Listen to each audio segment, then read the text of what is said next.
ನಮಸ್ಕಾರ ಎಲ್ರಿಗೂ. SRK's home ರೆಸಿಪೀಸ್ಗೆ ಸ್ವಾಗತ. ನಾನಿವತ್ತು ನಮ್ಮ ಮನೇಲಿ ಮಾಡುವಂಥ ಈರುಳ್ಳಿ ಚಟ್ನಿನ ಹೇಗೆ ಮಾಡೋದು ಅಂತ ತೋರಿಸ್ತೀನಿ. ತುಂಬಾ ಸಿಂಪಲ್ಲಾಗಿ ಕೇವಲ 5 ನಿಮಿಷದಲ್ಲಿ ಈ ಚಟ್ನಿನ ಪ್ರಿಪೇರ್ ಮಾಡ್ಕೊಳ್ಬೋದು. ಈ ಈರುಳ್ಳಿ ಚಟ್ನಿ ಜೋಳದ ರೊಟ್ಟಿ ಜೊತೆ, ಚಪಾತಿ ಜೊತೆ, ಅನ್ನದ ಜೊತೆ ಅಂತೂ ತುಂಬಾ ಹೊಂದ್ಕೊಳ್ಳುತ್ತೆ. ಬನ್ನಿ ಅದನ್ನು ಹೇಗೆ ಮಾಡೋದು ಅಂತ ತೋರಿಸ್ತೀನಿ.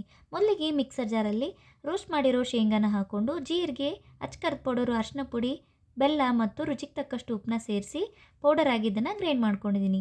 ನಂತರ ಅದಕ್ಕೆ ಹುಣಸೆ ರಸ, ಸ್ವಲ್ಪ ನೀರನ್ನ ಸೇರಿಸಿ ನುಣ್ಣಗೆ ಇದನ್ನು ಪೇಸ್ಟ್ ಮಾಡಿ ಒಂದು ಬೌಲಲ್ಲಿ ಹಾಕ್ಕೊಂಡಿದ್ದೀನಿ. ನಂತರ ಅದೇ ಮಿಕ್ಸರ್ ಜಾರ್ಗೆ ಸ್ವಲ್ಪ ನೀರನ್ನ ಸೇರಿಸಿ ಕೂಡ ಹಾಕ್ಕೊಳ್ತಾ ಇದ್ದೀನಿ.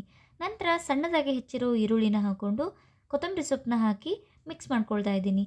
ನಂತರ ಸಾಸಿವೆ, ಎಣ್ಣೆ, ಕರಿಬೇವನ್ನ ಹಾಕ್ಕೊಂಡು ಮಾಡ್ಕೊಂಡಿರೋ ಒಗ್ಗರಣೆನ ಸೇರಿಸಿ ಮಿಕ್ಸ್ ಮಾಡಿಕೊಂಡ್ರೆ ನಮ್ಮ ಟೇಸ್ಟಿ ಆ್ಯಂಡ್ ಸಿಂಪಲ್ ಆದ ಈರುಳ್ಳಿ ಚಟ್ನಿ ರೆಡಿ. ವಿಡಿಯೋ ಇಷ್ಟ ಆದರೆ ಶೇರ್ ಮಾಡಿ, ಫಾಲೋ ಮಾಡಿ ಹಾಗೂ ಪುಟ್ಟ ಲೈಕ್ ಕೊಡೋದನ್ನು ಮರಿಬೇಡಿ. Thank you.